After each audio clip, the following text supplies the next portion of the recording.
Hello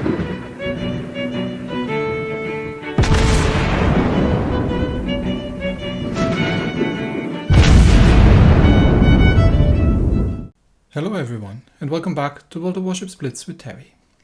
Today we're looking at the new premium Tier 7 Atlanta class light cruiser, the USS Flint. And technically it's an Atlanta class, but the Flint is actually part of the Oakland subclass, or was rather. She's, I think, the second to last ship out of all the 6 built out of the Atlanta class. And by the time she was completed in, was it 1944, there wasn't an awful lot of war going on anymore. It was more like a duty of, escorting carriers and ground pounding some landing sites for the Marines to get into. But she did survive the war. I think the only ones that got sunk were the Atlanta herself and I think the Juno. And but yeah, Flint is part of the Oakland subclass of Atlanta class light cruisers. So what does that make her different in some way? English, Terry. What is the difference between the Oakland subclass and the actual Atlanta class light cruisers? Well, the Atlantas were initially built as destroyer leaders. They weren't so much initially designed as AA cruisers, but they turned out that way, sort of.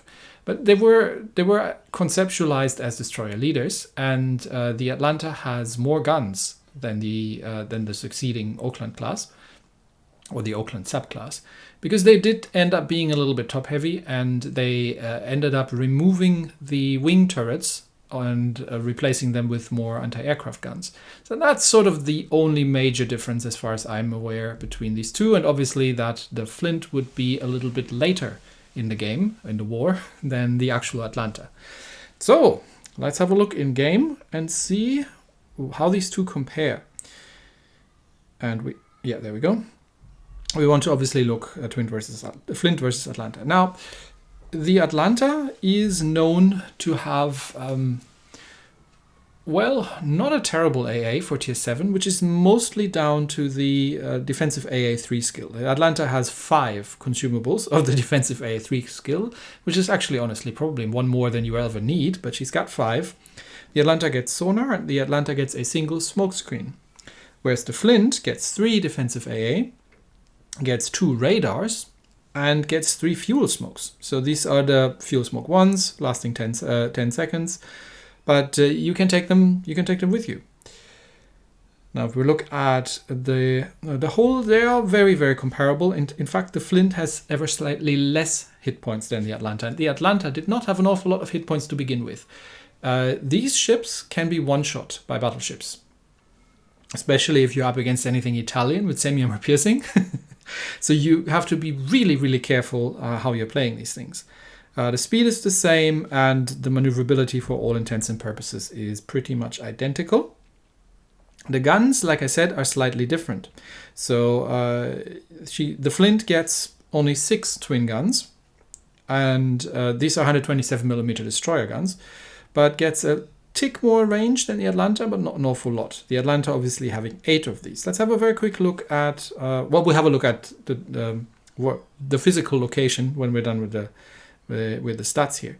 The torpedoes are different, and the Atlanta class light cruisers were actually one of the only designs that was done close to or during the Second World War that in the American light cruisers that actually had torpedoes. The Flint gets, on paper the same torpedoes, but in practice they're very different. So they do more damage, they have a longer range of 8.1 kilometers, but they do take a little bit longer to reload. And they are slower and have a lower chance of flooding.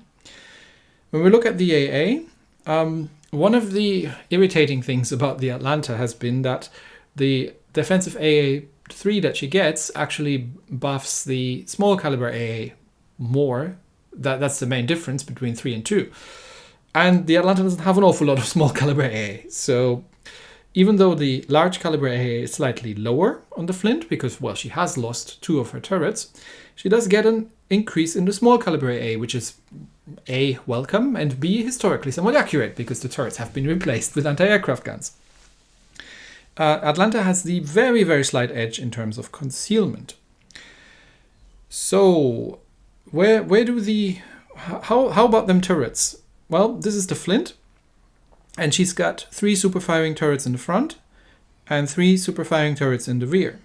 Whereas if we look at the Atlanta has 3 super firing turrets in the front, 3 super firing turrets in the rear, and hang on, let me see if I can zoom in a little bit more.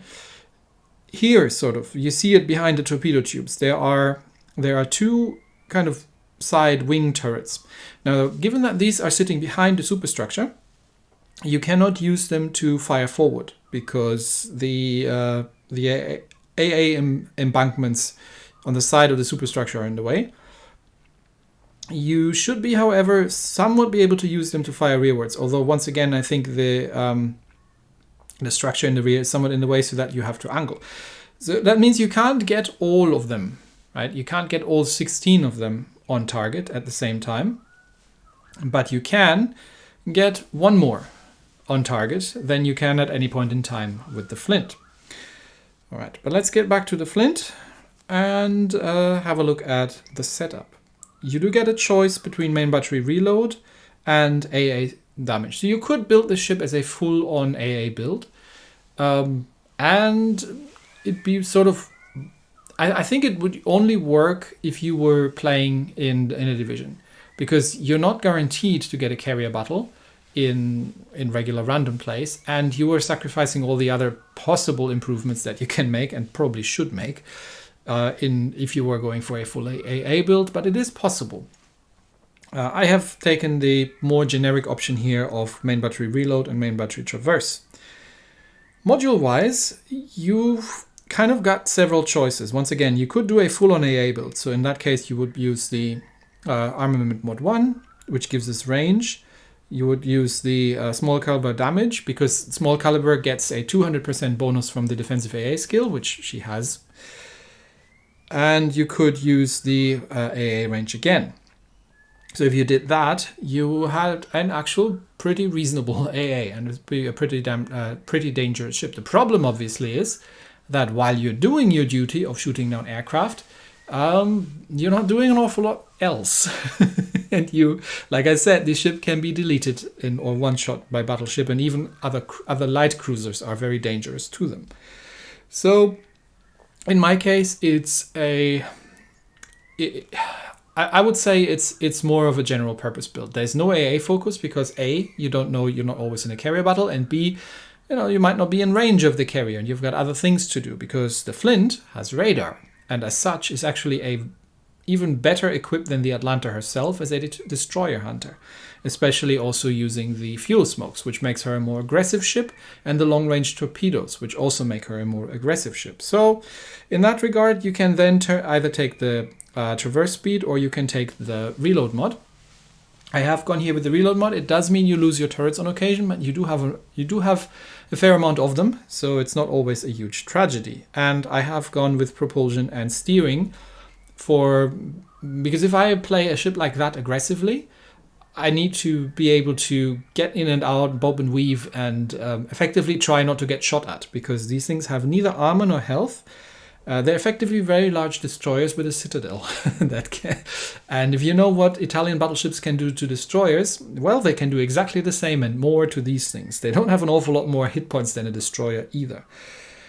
I have actually, because the hit point pool is so low, switched out the preventive maintenance pack, because it's not an awful lot of hit points that you get net out of this, and put the extra AA armor in here, and because you could also go with the surface detection. That would also make sense.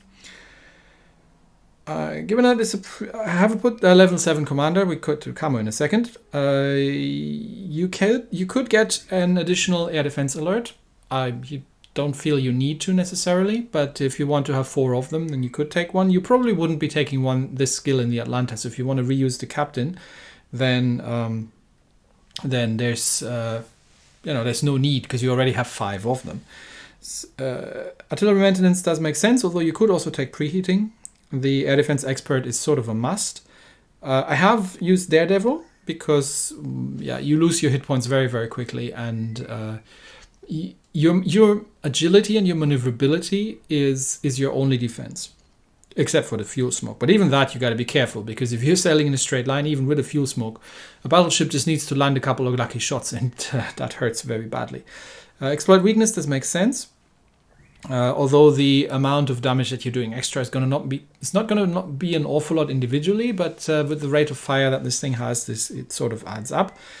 And you don't have the sonar anyway. So, but yeah, if you want to share the captain with the Atlanta, then maybe this would be the skill you'd be picking. And then fully prepared, because nothing else makes sense. The Mistweaver, which you may want to take on the Atlanta, although it's not a huge boon because she only gets one smoke, doesn't make an awful lot of difference here, because this is a fuel smoke, so it's really just more about the cooldown, I guess. And then going forward, there's not an awful lot of really important skills that you would have here.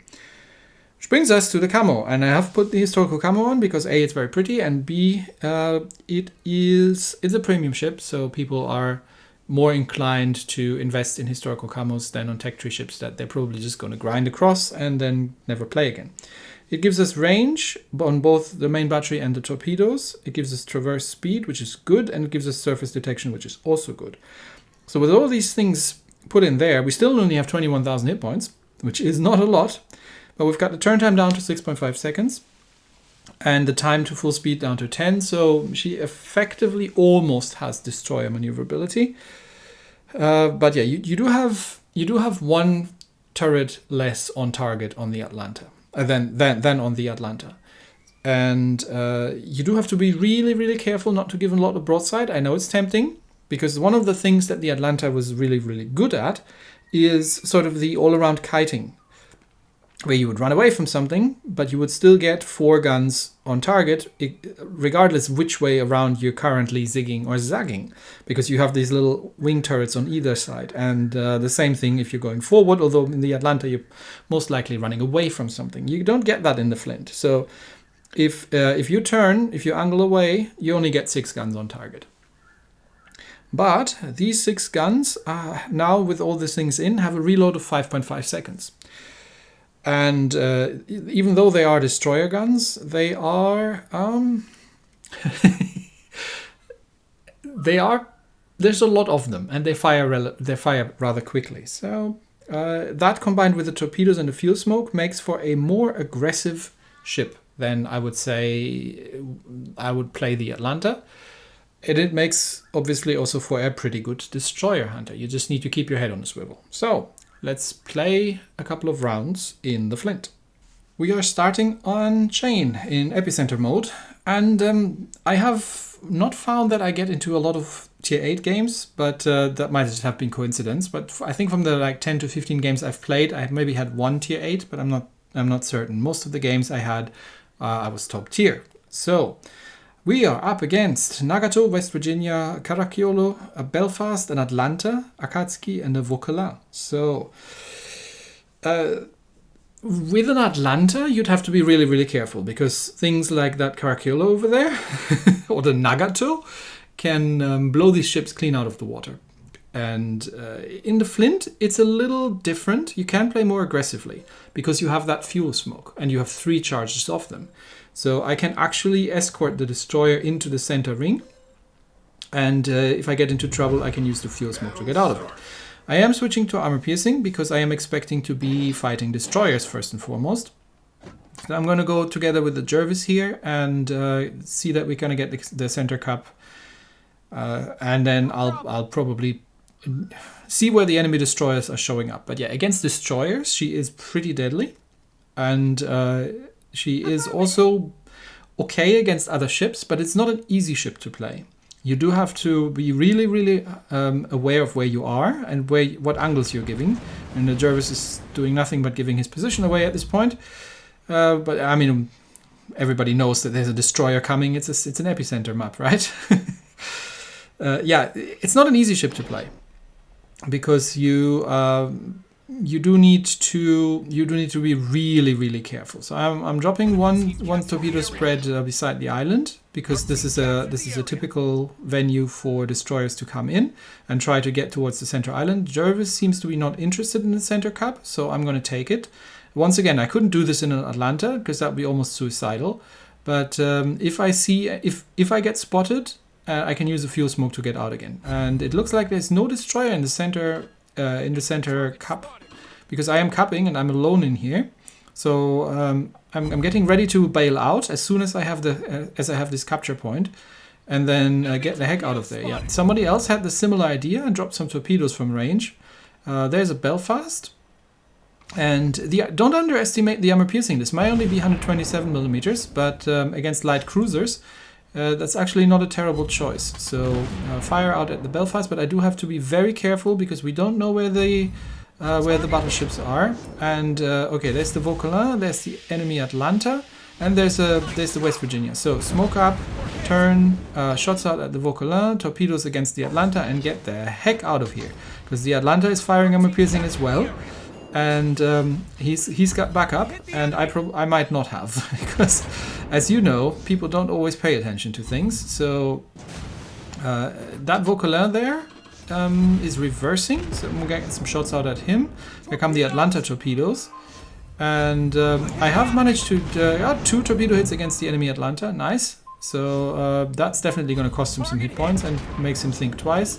Vauquelin goes undetected, popping up the radar, but he may have just been backing out of my radar range. So not entirely certain where that guy went. But we've got the Nagato, I think it was a Nagato, and firing at the Atlanta, and that's generally good stuff.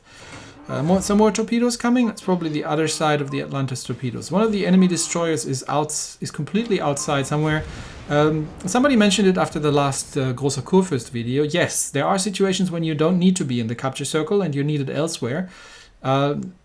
Right now, we're holding all 3 capture circles. The enemy destroyer is sailing around in the outer islands, so I can actually run around the flank here and do something about that West Virginia there and about the enemy Atlanta, because the Nagato still seems not to have been able to kill him.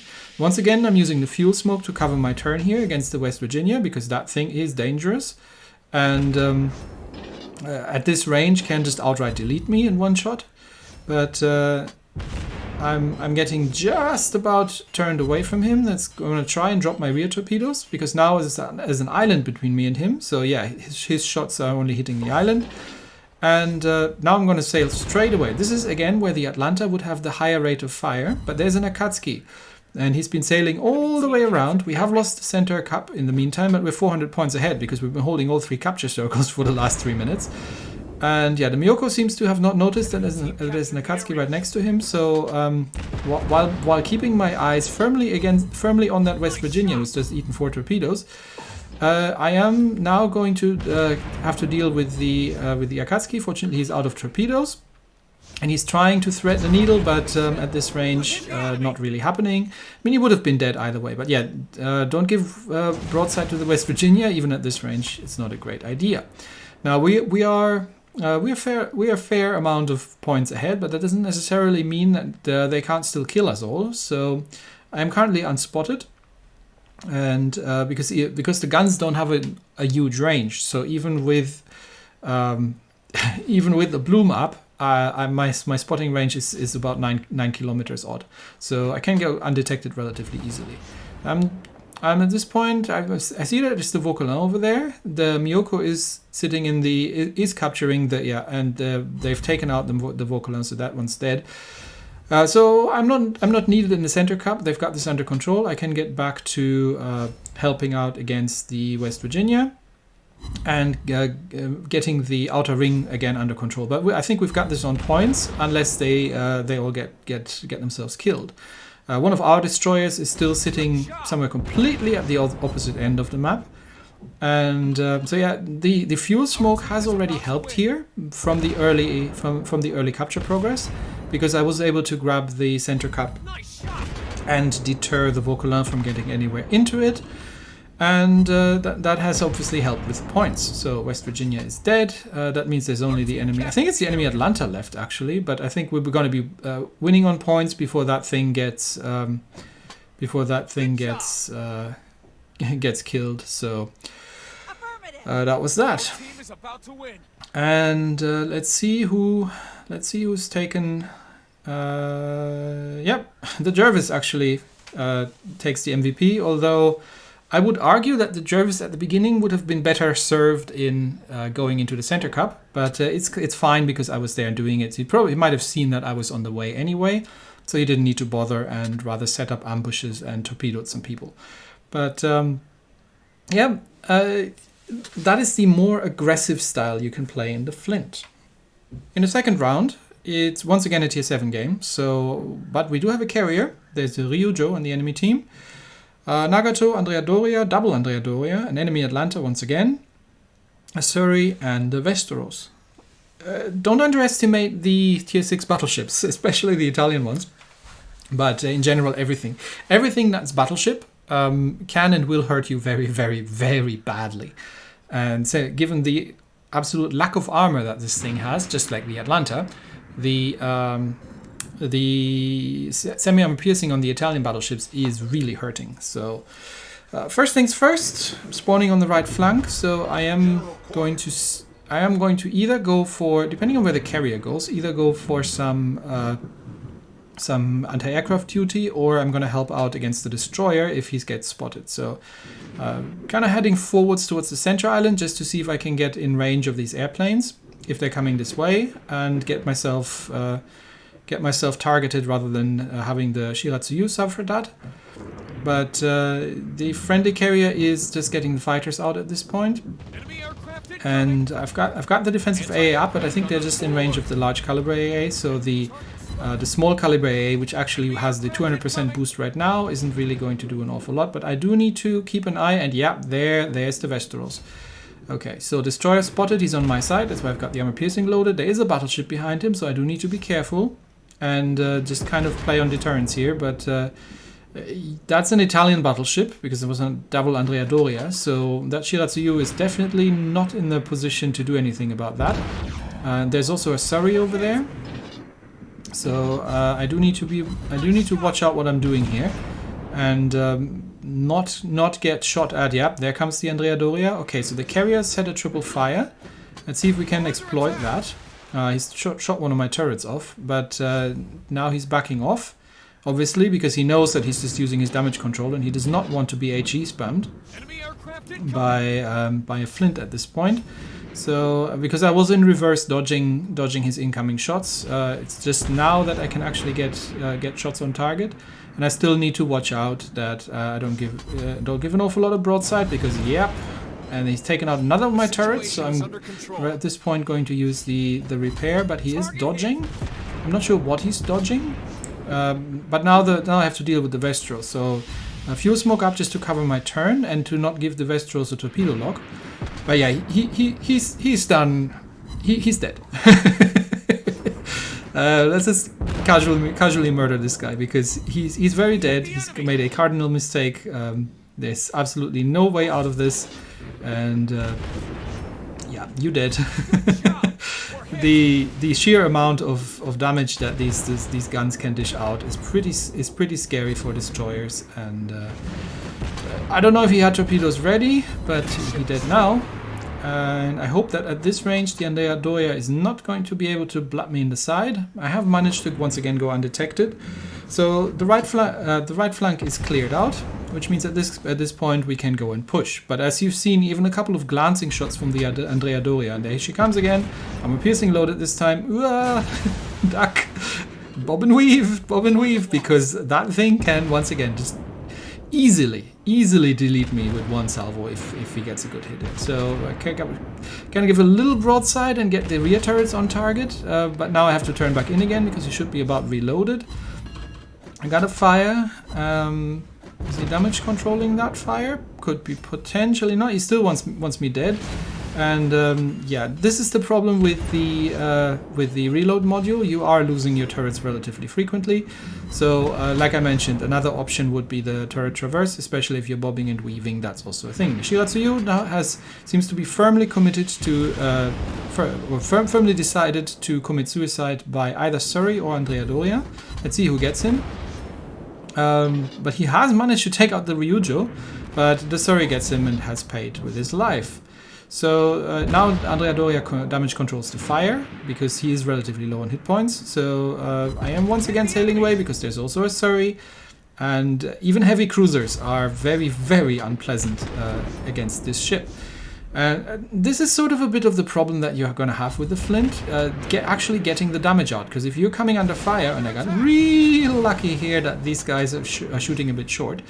If you're coming under fire, and you have to, disengage a little bit and dodge a little bit, you're not going to do an awful lot of damage. It's relatively hard to get the damage output unless you have cover and you can play towards these sort of things. I mean, you can always play bow in and still get 6 guns on target, but it's only 6 versus the Atlanta's 8 that you normally get, and yeah, it can be a challenge to play aggressively and be successful with it, because yeah, any battleship that sees you and has played against one of these things before knows what happens if you shoot it in the side.